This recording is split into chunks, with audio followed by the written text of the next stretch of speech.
I'm Arup Banerji. I'm the director, as some of you know, of Social Protection and Labor at the World Bank.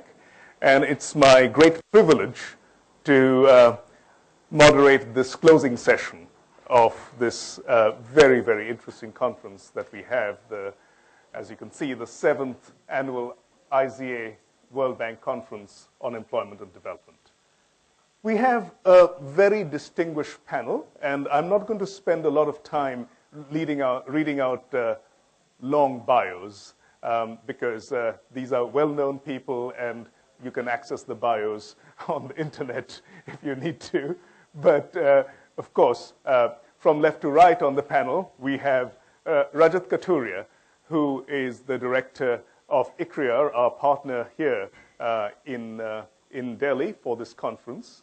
Kaushik Basu, the chief economist and senior vice president of the World Bank. Haroon, Bhorat of the University of Cape Town, one of our long-standing collaborators and partners in this conference. And Klaus Zimmermann, who is the director of ICRIER and a notable labor economist in his own right. The reason we want to do this at the end is because you've had a long 2 days of very rich interactions. And right now you're wondering, when can we get out to do some shopping in Delhi? But we don't want to let you go without actually having a closing discussion and debate. What I've spoken to the panelists about is that I will ask some structured questions to each one of them. They will have about 2 to 3 minutes each to respond in a first round. And then in the second round, depending on how the conversation goes, I'll ask a second round of questions to them. But I want to make them absolutely free to interact with each other and, if needed, have a real debate and discussion on them. And I'll try to make it as provocative as possible and as intellectually exciting for all of you and those watching on over the internet. And after that, it's open to the floor. So we will save enough time with this format. We hope that we will save enough time in the 1 hour that we have. We are beginning 10 minutes late, so we'll run 10 minutes late to the closing and have 1 full hour in order to have this debate. So with that, let me begin this. And again, thank you very much, Klaus, Haroon, Kaushik, and Rajat for joining us. Let me start with you, Kaushik. Kaushik, one of the big focuses in discussions in various sessions on this conference was the issue of self-employment. There is this worry that formal sector jobs, wage employment, is just not enough there to actually soak up the millions who are joining the labor force. With 1 million people entering the job market in South Asia, is it realistic to imagine that self-employment will create good jobs for them? What do you think? Arup, we have to distinguish between what has played a major role in the past and where a country like India, and for that matter, a whole slew of emerging economies would go in the future.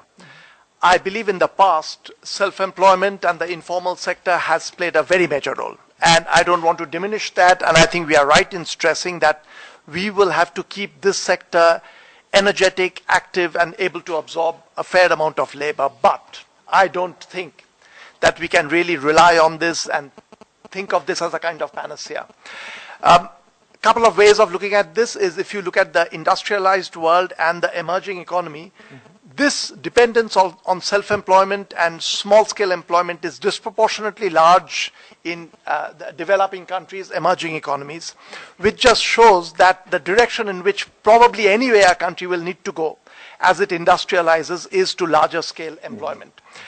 And it is understandable because there is something called economies of scale that we have been aware of from the time of Adam Smith, that plays a major role. And to get economies of scale, you have to get a lot of workers in some sense together. Now, togetherness does not mean that you're working on the shop floor, all of you together. After all, there can be innovative ways of small firms, almost self-employment, like franchises. One big company giving out franchises to small operations all over.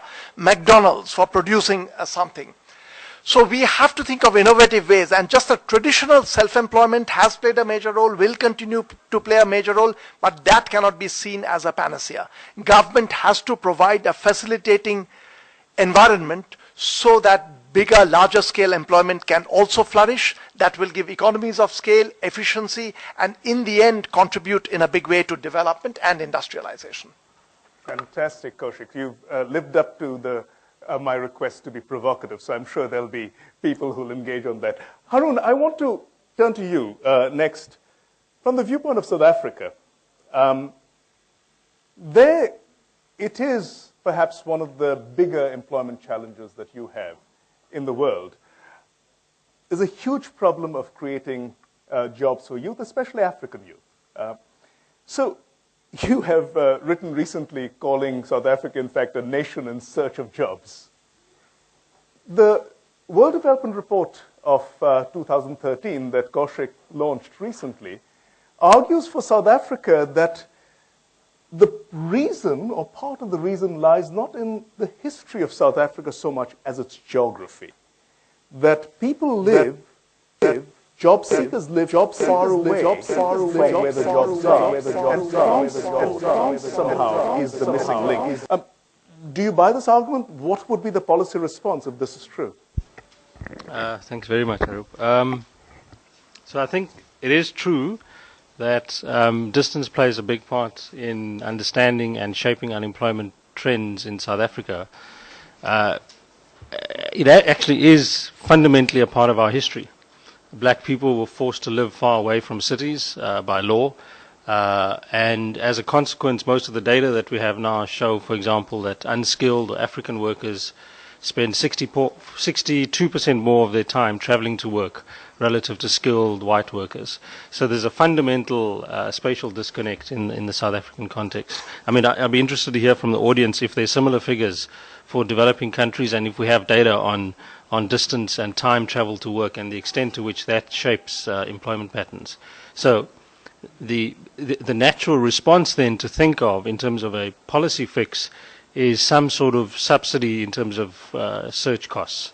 And currently I understand there is an RCT, predictably, looking at subsidizing transport for unemployed people to go and look for work.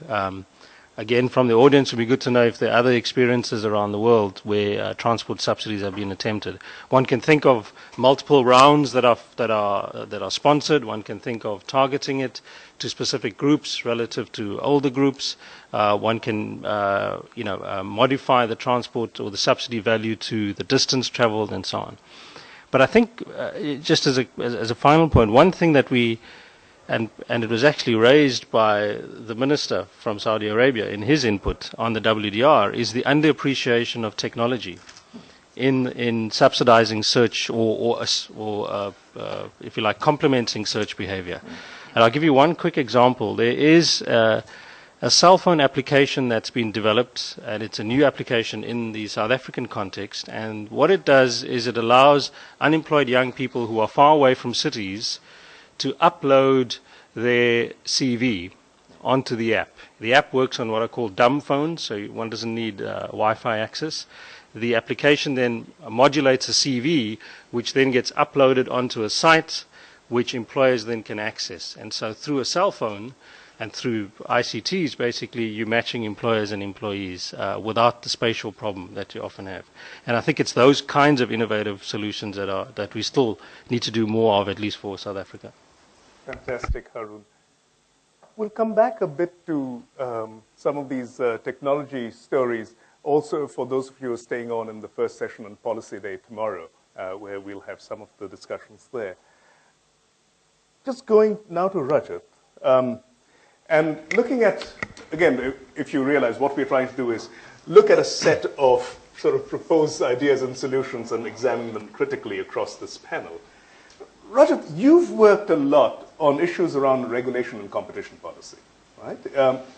In many parts of the world, especially actually in many countries in the Middle East, economists have made the argument that the reason there aren't enough jobs for young entrants is actually not because of labor market regulations. It's because of competition policy and product market regulations which prevent the access, the creation and entry of small firms. Firms can't enter the market. Given your work, does that sound plausible? What sort of policies would be needed to address this? Or is this just missing the point altogether and it's the labor market that matters the most? No, thanks, Arup. No, I think there is a point in that. Let me try and address this through some of the work that we've done in ICRIER, which is, if you look at the success of deregulation in India, and this is the point that I'll link it to Haroon's point, the greatest success in some sense of deregulation of the product market has been in the telecommunications sector. To a large extent, the benefits have been visible there. And along with that deregulation, there's been immense competition that has been able to come in, and because of the competition, large number of jobs, skilled jobs have been created. The story repeats itself. Those of you who are familiar with India, the story repeats itself with the automobile sector and then the auto component sector, which deregulation has had immense benefits. So I think, the labor market by itself, in order to solve the problem of the scale that we have in India, is unlikely to be the entire story. Now, let's take the example of the ecosystem in telecommunications that will help create, employment for relatively unskilled people. There is anecdotal evidence of the kind of applications that Haroon just referred to. There is anecdotal evidence, and some of this is being collected by researchers, especially in the ICT domain. ITU, the International Telecommunications Union, is collecting some of this information. And in India, there are these rural BPOs, the Rural Business Process Outsourcing, ICT application interventions that have been made by, relatively young entrepreneurs, by and large taking advantage of the arbitrage opportunity that rural India presents. And that arbitrage opportunity is essentially getting away from the high rental costs in urban India, the high wage costs in urban India, and also creating productive employment for women who've never seen a computer before, but are able to be trained. And the choice, of course, and these are women. Most of the rural BPOs in India employ women. And these women are then, could be school dropouts, could have finished, primary level education. But I'm told that some of them take to computers like a fish takes to water. And I'm not exaggerating. And they're able to do the simple, entry level processing, take phone calls, and are able to provide. So it's a kind of a win-win, a Pareto improving situation. It seems to be a win-win situation. So I think what the ministers referred to yesterday and what Haroon just talked about, I think technology can play a big role and so technology has been possible in India because of the deregulation that we saw. It couldn't have come on its own. I think it's endogenous in a sense. Technology came because we had deregulation. Thanks. And I guess, and something to expand on later, given some of the discussions that we've had, is of course that labor regulations seem to matter less. The ossified labor regulations seem to matter a bit less in these sorts of contexts, and it'll be useful to explore why in that case. Klaus, on this first round to you. We've been talking a lot about youth employment, but youth employment is clearly not a problem just for India or South Africa. It is a burning issue today in Europe.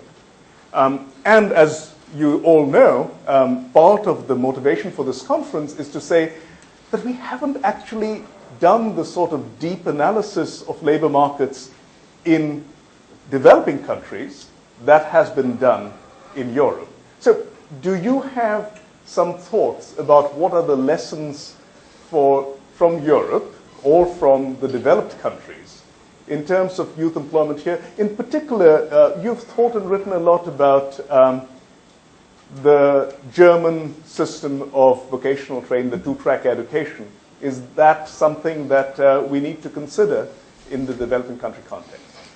Yeah, well, we are talking here since 2 days about jobs, and we want to know where the jobs are in the future, and we have to see where the real big problem areas are. And well, if you look into deeper in the context, we see that we talk about jobs for young people, because more and more young people are there searching for jobs, relatively. And on the other side, we see that lots of the real work which is done has to do with self-employment. So how get these things to get better together? And I would like a little bit to counteract or to debate what has been said before, also on this panel, that the future is, well, a move from self-employment in the informal sector to paid employment in the formal sector.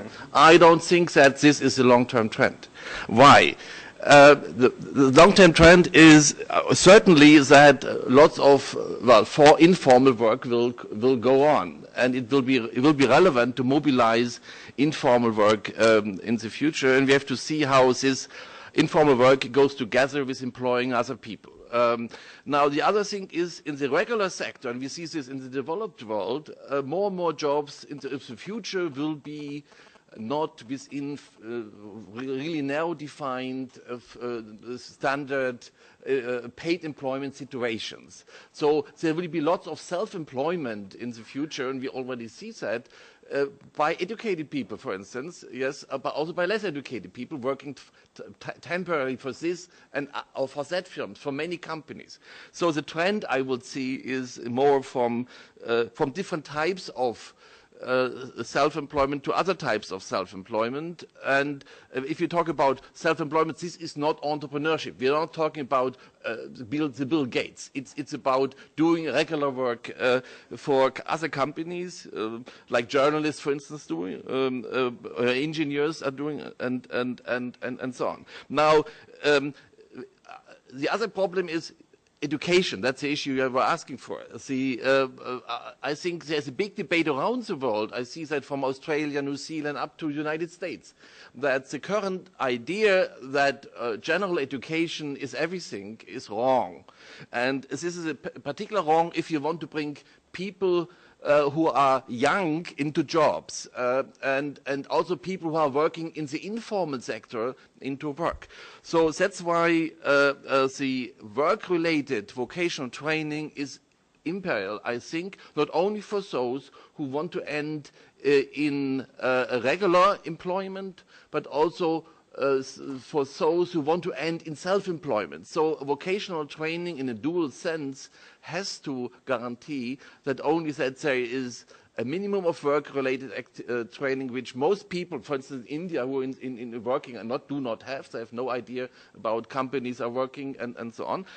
And it's also true in other countries, but also those who are self-employed or alone need to know how to employ other people. So this vocational training has to engage also in the training how to manage other people, how to manage a small group of people. So if we could generate more, let's say, small companies, even in the informal sector, by training, that would be helpful. And I think that is an alternative approach of thinking to deal with the major issues of the world, as I see them in the job sector.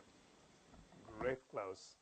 Again, you're trying, which is welcome on this panel, to challenge orthodoxy and how we think. Now, it'll be interesting to see how you've already reacted a bit to the others on the panel. I'm going to give the opportunity also to those on the panel, but let me do some leading questions, but feel free to also comment on each other. Kaushik, back to you. Technology, right? This is India's success story in many ways. Rajat pointed that out. This has really certainly brought India a lot of economic growth, a lot of opportunities, especially for the elite or the people who can access these sorts of jobs. But as Rajat says, they may have also opened opportunities for the poor in some context. I want to link this question that I'm going to ask you really to think about with also Klaus's point that the future, and he challenged you in some ways, can be different from the past. Thank you very much. Let me join in begin by addressing the issue that Klaus raises, and in some possible disagreement. So let's see how you react to this. And also a little bit of disagreement with Haroon. So I'll come to that in a moment. You may be right. I mean, the world changes in ways which are, so just by looking at industrialized countries today and to say that that is the path may turn out to be wrong. But here is my very simple calculation. One is to be a self-employed person. You are, first of all, you're a risk. You're taking the risk because your incomes will fluctuate. It's like a profit-earning firm. And one of the reasons why I think a lot of people go into paid employment is that a vast majority of human beings don't have the entrepreneurial stomach for risk-taking. So I feel that will be a limiting factor on self-employment, unless, of course, it's also possible that sophisticated types of insurance will emerge in the long run.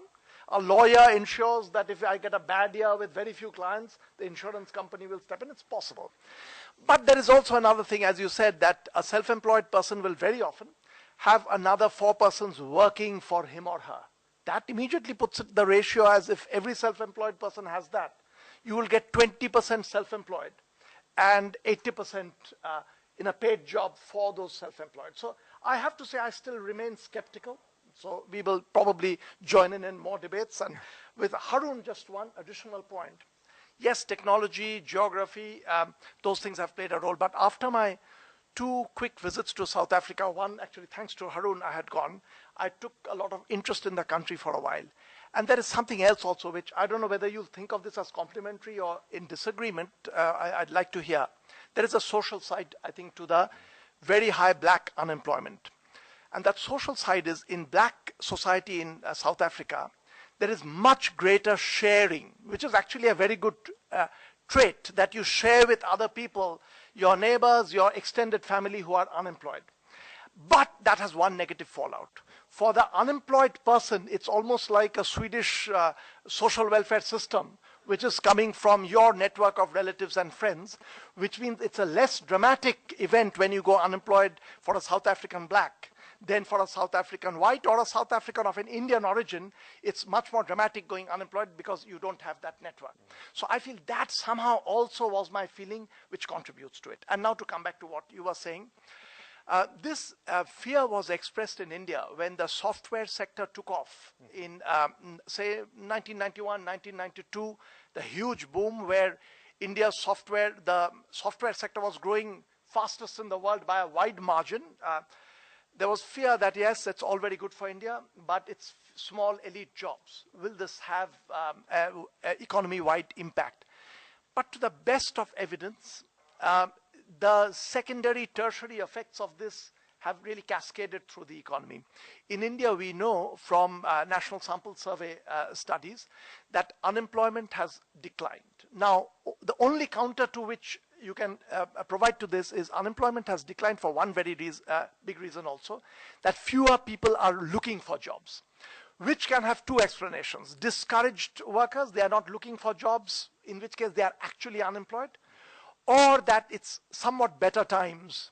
In India, I think it's the latter, because also poverty statistics show, no matter how you measure, from 2004 to 2009, a pretty clear and sharp decline in poverty. So I feel that the elite jobs are having a cascading effect. So we don't just rely on that. We do need other kinds of policy, because all said and done, poverty is far too great in India. And you want to attend to the informal worker, the very poor workers, and the self-employed. But I think that there is a secondary, tertiary effect. There are secondary and tertiary effects bigger than what we had anticipated. So that's an important thing to recognize in terms of not the first order effects of any of these policies, but there are second order and third order effects as well. Haroon, can I pick up on and ask you actually to extrapolate a bit beyond South Africa. I'm sure you want to respond to Kaushik, but the question to you after you do that is thinking about the broader African context, and you've looked at that as well. You do have 73% of people in the developing countries living and working in the so-called informal sector. Kaushik's hopes and expectations and challenges for the future aside, that is the present-day reality.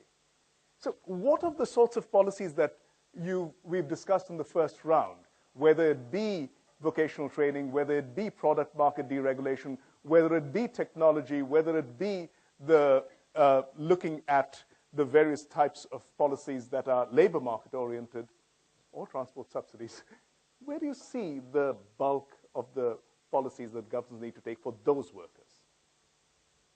Okay, so I have to quickly get back to Kaushik's input. I mean, I think so it's an argument that you've got some sort of disincentive effect happening within the household amongst the unemployed because of sharing, and presumably because you've got income coming into that household. Now, the evidence on social security, because South Africa has a fairly extensive social security system, suggests otherwise, suggests that there are no disincentive effects on labor supply, and they're sort of fairly careful studies. In fact, what they do is tend to aid all types of investment decisions, both education and labor market. Now, the interesting question is whether that extends to wage earners as well, and that I haven't seen evidence on that, so it's possible, but I don't think it's as obvious as that it's necessarily a disincentive effect that's operating that keeps people from supplying the labor or searching for jobs. So in terms of what are the kinds of policy options for the informal sector, maybe I can just step back because we've spoken about self-employment and the informal sector, and I think Louise is in the back, and the first thing Louise will say is, well, what about the types of different segments within the informal sector? And it's sort of drawing on the spirit of Gary Fields' multi-sector labor market models. I think that is crucial, that as soon as you start figuring out that there are different segments in the informal sector, the policy options are different, and the kinds of things that you need to do to change conditions or employment, create employment, will differ. So you've got rural, non-farm household enterprises, which is Louise's area. You've got urban informal sector employment. You've got unpaid family work. I mean, in the case of Zambia, you've got very high levels of differentiation across all these segments in the labor market, and that makes a big difference.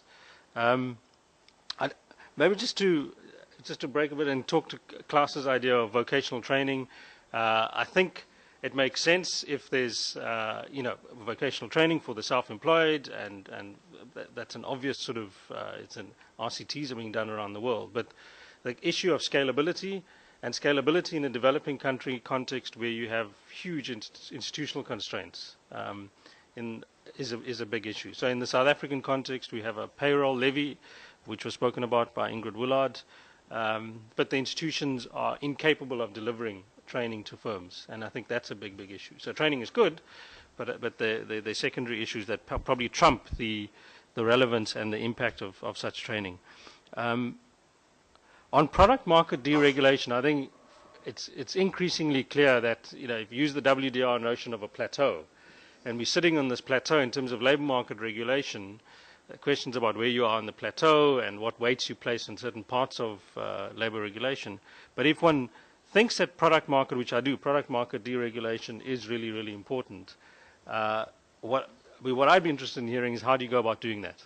How do you go about deregulating? As Rajat says, they've done it in certain contexts in India, but if it's about antitrust legislation or competition policy, that's incredibly difficult to do if you've got large vested interests, large corporate interests, and so on. One interesting way, again in the South African context, is Walmart. Some of you may have noticed needed an entry point into Africa, and they bought a large corporate entity in South Africa.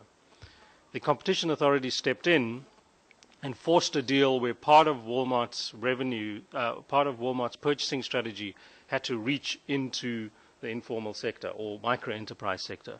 And so that's a form of actually product market deregulation that I think is interesting. Just a final point on Kaushik's, I wanted to pick up on this insurance market thing, because I think that is, so they clearly credit market imperfections that pervade the literature in terms of the informal sector and so on, but I haven't seen enough around insurance markets, because I think risk mitigation instruments are not available for the informal sector. And it's interesting to question why such instruments, and most of the RCT literature is about health insurance. Very little is about short-term product insurance or capital market insurance. And I think that's an area where one can think about risk mitigation instruments that could actually grow the informal sector.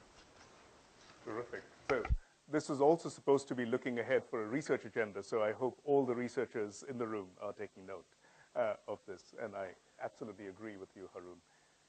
Rajat, I want to turn to a different, more macro view of the issues. We have been talking about the micro parts of how to, on a partial equilibrium sense, do one set of policies or another to get at particular issues. But on a global sense, the big two elephants and dragons in the room are India and China. In terms of, actually, there are a lot of policymakers who feel that entry into service sector or entry into manufacturing, which are, as Kaushik, you were saying, sort of the dynamos of development and growth, high-end services in this case, are very difficult for countries to do, and therefore to give opportunities for their young people and for their workforce because of the outsized presence of India and China in these two areas. Now, you've done a lot of work on trade as well, and you teach on that. Is this a fear that is valid, in which case many of these things that we're talking about may be of second or third order importance, because half the world's population and more than half of the world's economy is going to be just crowding out the rest? Right. Before I answer that question, or attempt an answer to that question, can I go back to the point that that's the rules on the panel. Haroon made?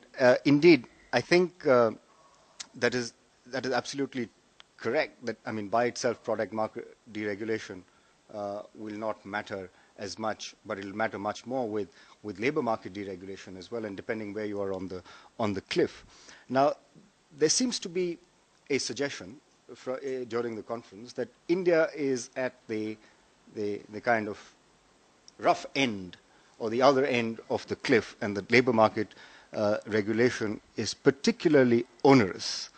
And the culprit seems to be the Industrial Disputes Act that was discussed yesterday, and that has, the threshold level for retrenching employees has been reduced from 300 in 1976 to 100 in 1982. I may be getting the dates a little wrong. And that seemed, a lot of research has been done around to suggest that. But if you look at, some of it doesn't really apply to the service sector.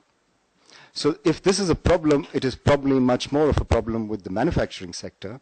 And even within the manufacturing sector, I mean, there have been companies have been able to find ways around this by the increasing informalization and contractual employment, but also that this act is not enforced for individual firing.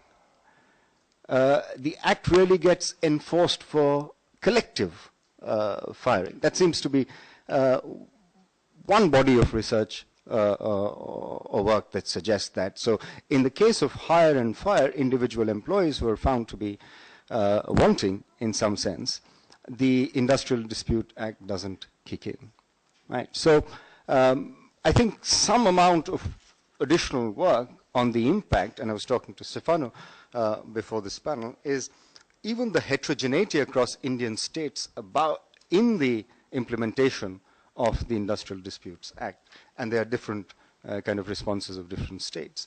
So, but I think product market deregulation is terribly, terribly important, and I can't help just make a point about antitrust and competition. The extent of competition in some of the sectors in India has indeed increased, but as Haroon said, vested interests and the kind of weak beginning of the Competition Commission of India, I'm choosing my words carefully, weak beginning of the Competition Commission of India, although now it's been around for a while, and it has given 2 celebrated judgments to actually send a signal out to companies that abuse of dominance or a kind of blocking competition is something of the past.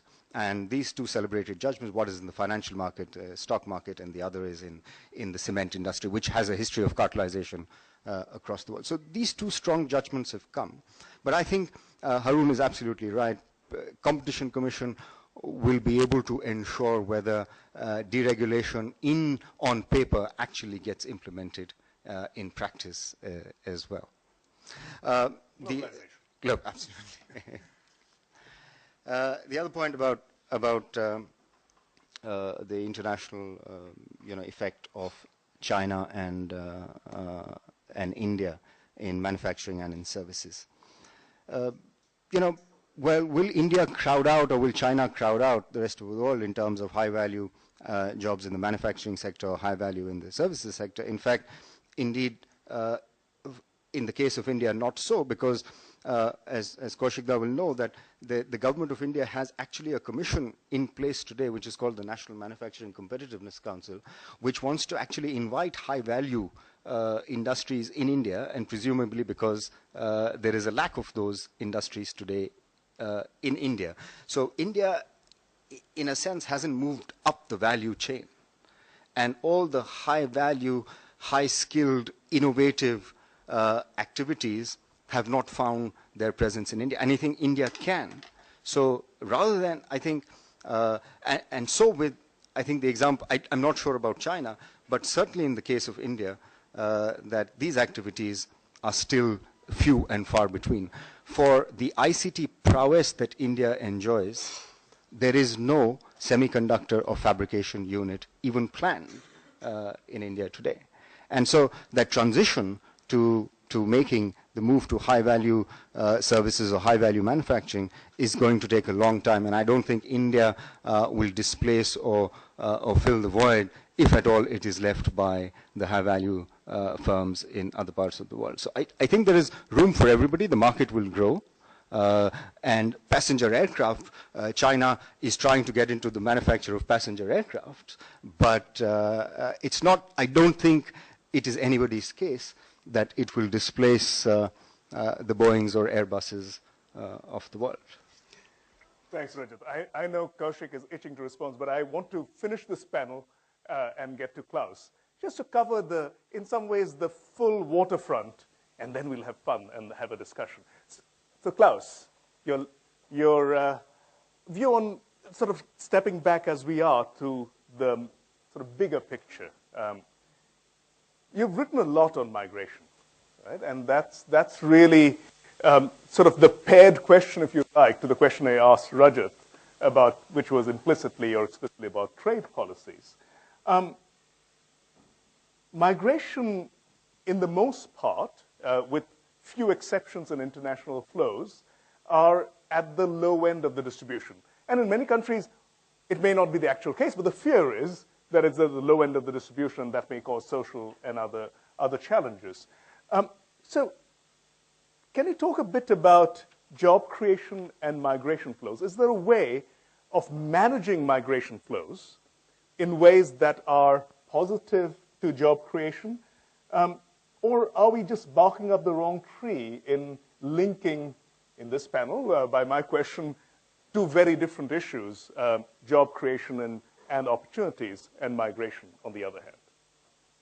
Yeah, first I would like to take again my right to respond quickly to the responses and comments somewhere else. I agree with Haroon and with Kaushik that the world is a little bit more complex than I was telling it, but I still think that well, whether people are, for instance, love risk-taking or not, I mean, nobody really loves risk-taking. there are a few risk lovers, but most are not, and most of us are not. The world will force us we have to take more risks. The amount of jobs which are risky are increasing. The number of jobs which are informal or less secure than the standard model in the industrialized world has been will incredibly increase. And also, so the nature of jobs might be that people who are self-employed are working in networks together. We have to solve the security issue somehow. That is certainly a challenge for the whole world.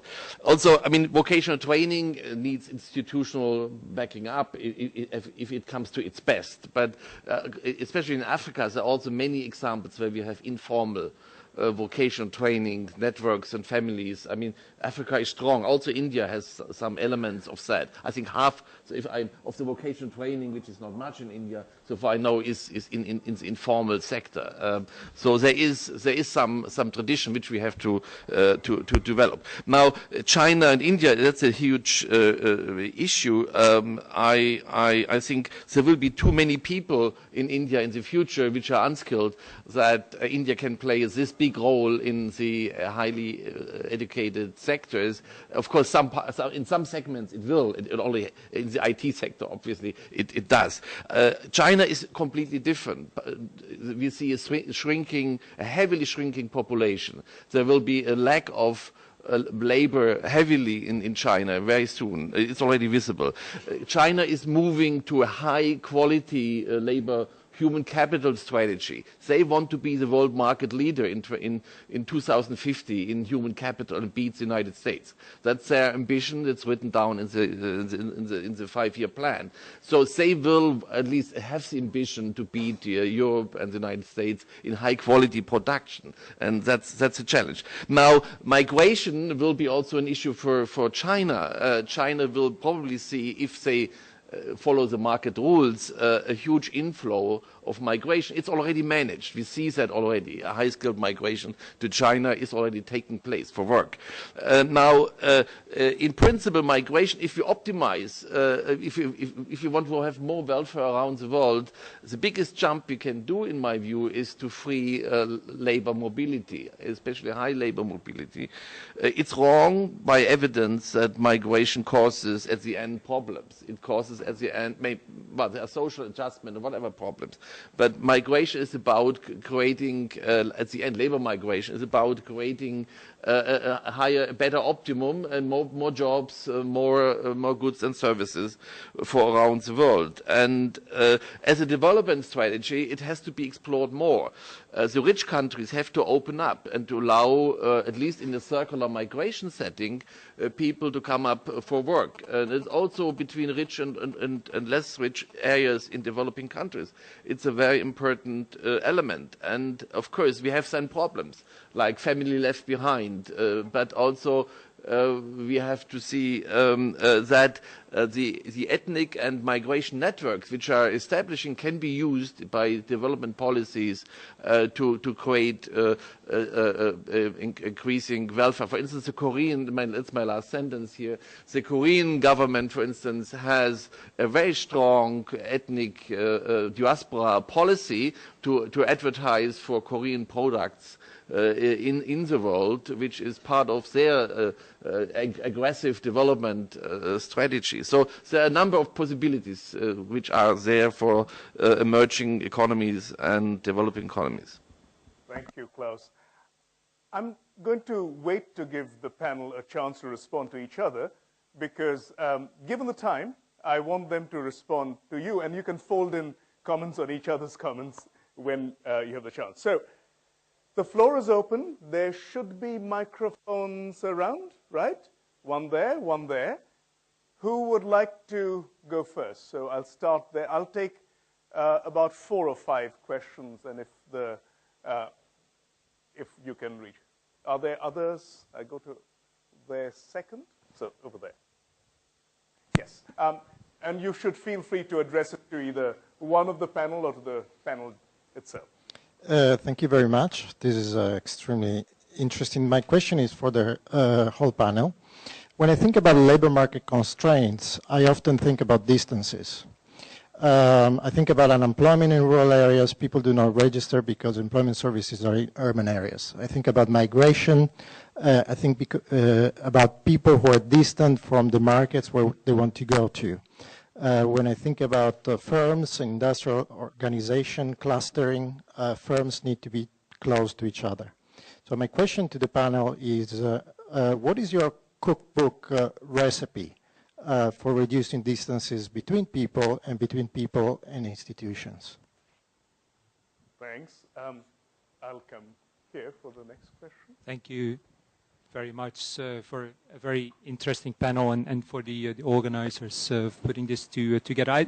I'd like to hear the panelists respond a little bit more elaboration on the 73% of the informal sector, because I feel that has been, correct me if I'm wrong, has been insufficiently addressed. And the earlier comment that was made by Professor Basu was, I think you said self-employment is not a panacea, and that's absolutely right. I mean, Bangladesh sees the empowering effect of large-scale enterprises, particularly for women.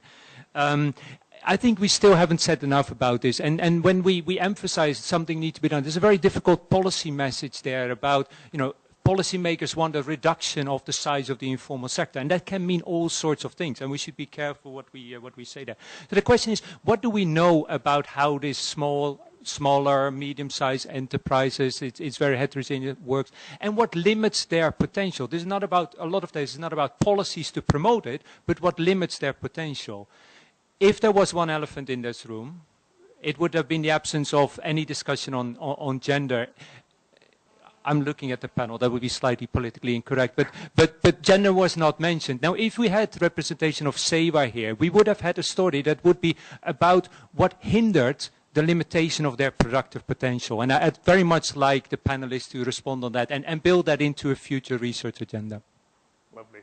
Thank you for that. I'll come here for the third question. There are no immediate other hands, right? Steph. I think this is also a question to all the panelists. If we go back to the discussion we had yesterday on the WDR, I think one of the key points that was said there is that all governments, whether in developing, emerging, or the advanced economies, have a political capital, limited political capital. So identifying what you can call the binding constraint, the key priorities, is key, obviously. Now, going to the point that was made by Rajat and also by Haroon, that, you know, a number of countries have, I don't think deregulated is a bad word, I think about the financial market. Let's think about better regulation in the market for goods and services, leading to stronger competition, leading to stronger incentive to adopt existing technology, actually to innovate, leading to stronger growth, job creation, and so on and so forth. When do you arrive at a point in which you also need the sound regulation in the labor market and sound labor market policy? I think the discussion in WDI is that you might still be in a plateau, but we have not reached the point in which this becomes the binding constraint. Is this where does it come, the demand for better regulation in the labor market that can be enforced and can actually produce or generate the kind of reallocation of labor that leads to better outcomes? If you think about the story of most industrialized countries, same thing. Was opening of trade, reforms in the market for goods and services, leading to a strong demand from employers to reform the labor market to allow for the reallocation of labor. Sometime, and I think I point to Klaus here, some countries, think about many European countries, have done it in the wrong way by creating a two-tier labor market with a lot of flexibility among temporary, atypical, precarious jobs and keeping sort of strict regulation, permanent contract. But where do we stand in this process if you believe that there is a need of a sequencing and priorities? Great. Three juicy questions to chew upon for the panelists. Again, very importantly, maybe I'll, just to be fair, I'll reverse the order, starting with Klaus. You've had the last word till now. I'll give you the first word and end with Kaushik in terms of your reactions to the other panelists and to these three questions on mobility, informality, and Stefano's broader question about the policy and the labor market policies. Yeah, I found the first question very, very exciting. It was this question about distance, because it's a physical distance, but it's maybe a a cultural distance, it's personal distance, and the question is, where are we going in the future? Certainly there's a huge trend around the world towards urbanization. Yes, everywhere we will live basically tomorrow in cities. So in this sense we come closer. Yes, a few people live outside. Yes, but that's maybe not so much of the problem. The one say there is become closer. Also, in terms of technology, we know exactly around the world what's happening in the next second, basically through the internet. On the other hand, the internet also brings us not less often together. Yes, we internet work, collaboration through the internet is completely unexplored. We have no data, of course, but it's a huge issue. But Skype, when we are sitting next to each other, we can, as a researcher, we know what distance is important. We nevertheless meet. So it's unclear to me where the world will go. Also because migration will be more important. Ethnic variety will be more important. So there will be ethnic agglomeration and clustering and whatever. But well, there will, maybe we are closer together, but we are more distant because we not even understand each other. The languages are different. So I'm not sure where we are going. That's my answer. No forecast here. I have talked so much about self-employment. I will not do it at the moment. The last issue was flexibility. The flexibility issues. I think the European example, the German example, is an example that de facto it's very helpful to have not only structural reforms but create a large amount of at least internal flexibility. The German model is not about the short-term work, as I said earlier. It's about, I would like to repeat that, it's about, to a large extent, about that companies have found ways with the social partners among, but also with themselves and with the governments to react faster and reduce costs. So I think a very important message for creating jobs around the world is certainly to improve flexibility.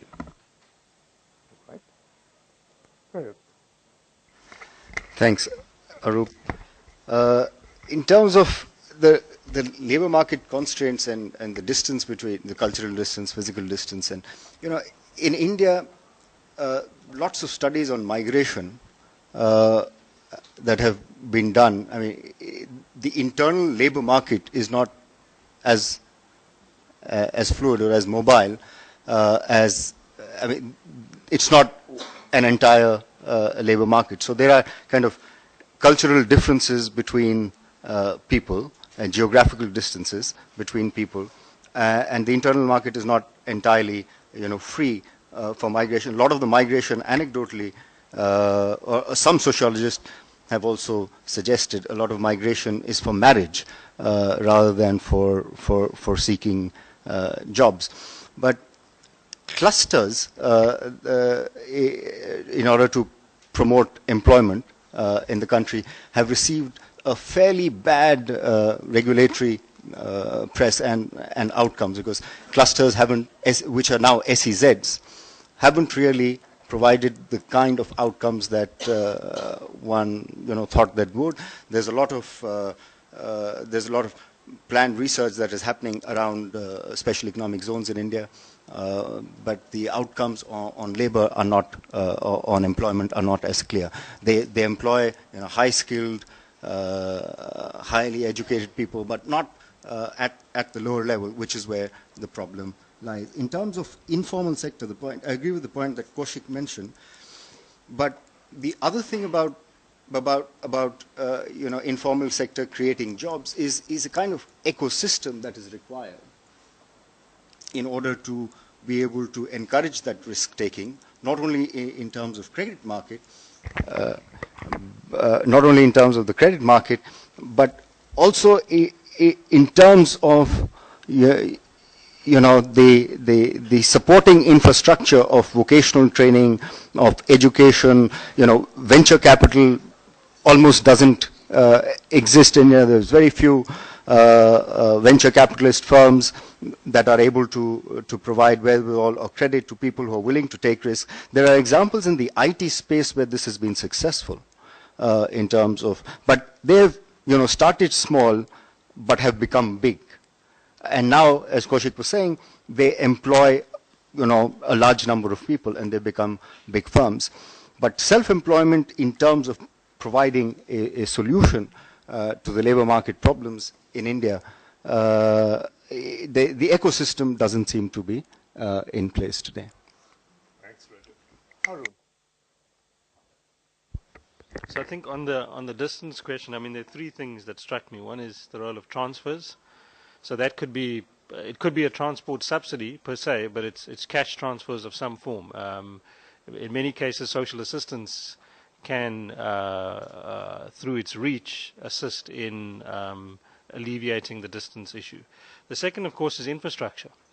So if there's a lack of infrastructure between cities and rural areas, that can that's a huge impediment, and that's sort of a basic requirement. And the third is ICTS. So I think the role of technology, both but particularly on cell phone technology, I think that's the key platform on which to narrow the importance or alleviate the importance of distance. One can think of role of remittances, community banking, and in the job search behavior I spoke about, and even human capital services that are provided through cell phones. I think that's critical. Just because the technology through cell phones doesn't require what I call smartphones and all the bells and whistles. So in terms of reaching the poor, that's really critical. I should say, in terms of technology, in some countries there are regulatory constraints that actually prevent the full use of technology, and so their product market regulations are an issue. Arjun's point, I think, is correct.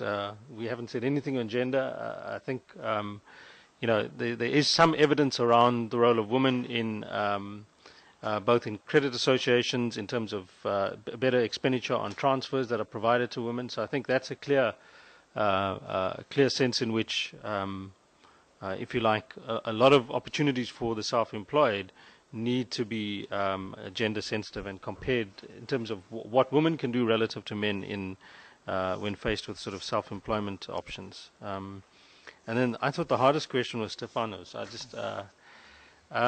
So what struck me about, what I will say about the plateaus is that they clearly need to be weighted, right? In terms of, you could be on the plateau on average, but if you look at hiring costs or firing costs or probation rules, you may be off the cliff.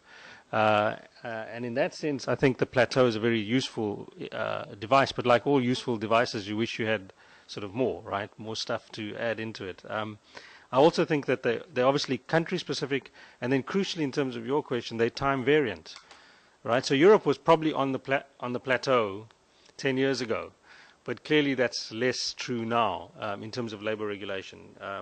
And that's to do with changing dynamics in an economy, challenges of globalization and so on. And so maybe the question is not really how you can get the balance right, but rather whether you have a sense of the returns to the reforms that are possible in the product and the factor market regulations. And if you think that the returns are marginal in one or the other, go for where you're gonna see the biggest return. I would argue that it sounds, from what Rajat has said, in the Indian context, and certainly I think in the South African context, product market regulation or changes in product market regulatory environments are where you're going to see the biggest return in terms of employment creation. So, great. Kaushik, you have the last word. Thank you very much. Yes.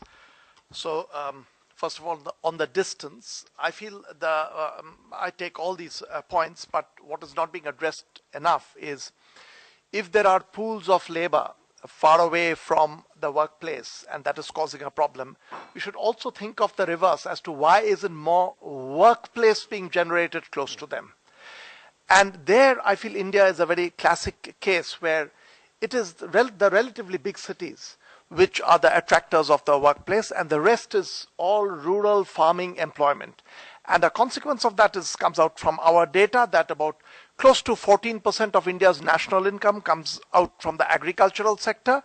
Close to 60% of Indian labor is in agriculture, and it's not surprising that the income of agricultural workers happens to be low. The way to address this, yes, you provide a facility for people to travel to work more easily, but also provide a setting where there will be more centers of employment scattered right through the country. I feel that for India is an absolutely crying need. And for that, again, we don't have to think of the government having to do it all. Government has to provide certain basic infrastructural needs which go from hard infrastructure to soft infrastructure. In the sense you have to provide connectivity, you have to provide power, you have to provide water, you have to provide law and order. I mean, for a firm to come up in a remote area, the firm needs to feel reasonably confident that it will not be plundered. So if you can provide these basic infrastructure, and it relates to what was being talked about earlier, the arbitrage of land prices, space prices so huge in India that you will see these small employment centers springing up all around. So the distance problem, I feel, does need to be attended through that. The point over there on gender and informality, well taken. Gender is something that I've written about elsewhere. I just did not get into this here on this occasion. Stefano's point, and there I will relate it also by expressing a disagreement with Rajat. I expressed a disagreement with Klaus and Haroon. I didn't want to leave Rajat out. So let me equal opportunity disagree. Let me get into that. But one slightly technical point, which is what I think was being alluded to just now.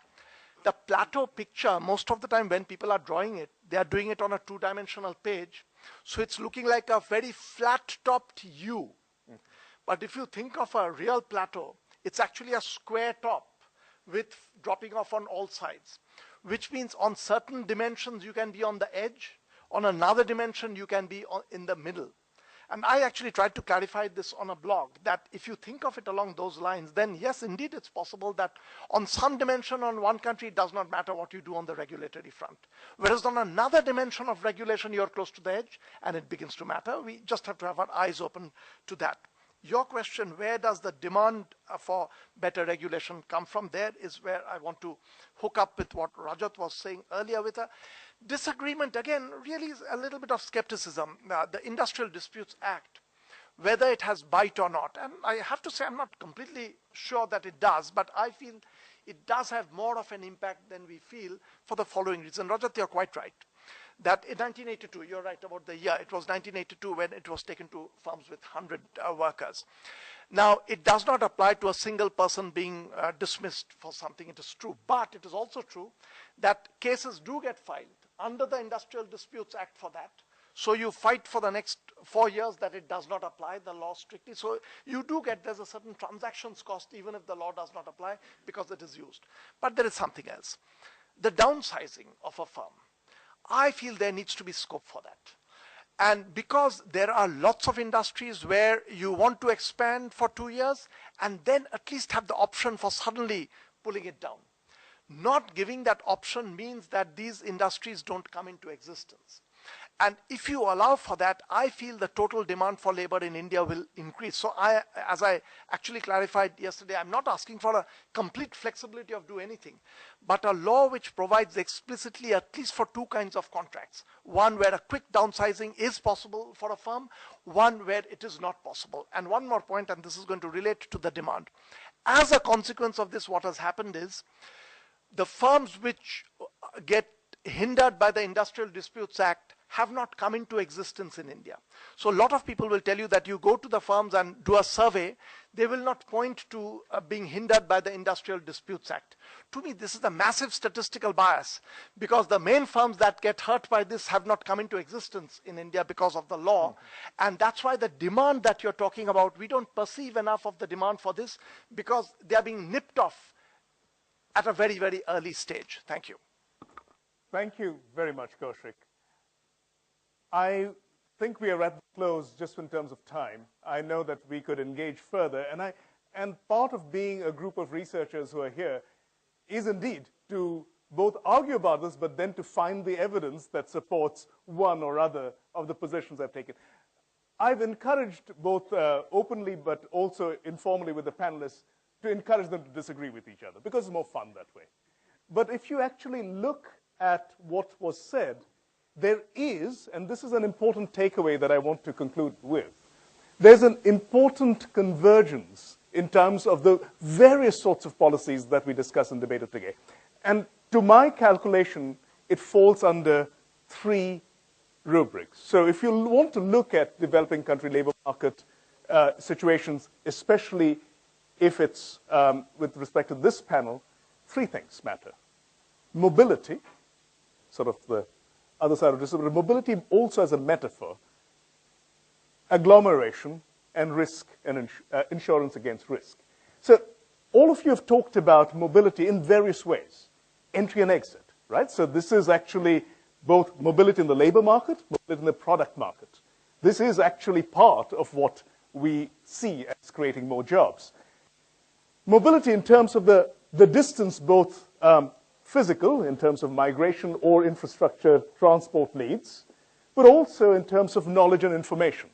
The flow of information and knowledge is a critical part of entrepreneurship agenda. And again, it is mobility that matters. And going back to Arjun's point, really part of what you were seeking, I felt, were issues around social mobility, right? Is that, are there ways of moving out of that informal sector? And therefore, there is, if you like, both a literal and a metaphorical agenda around mobility that all of us were talking about.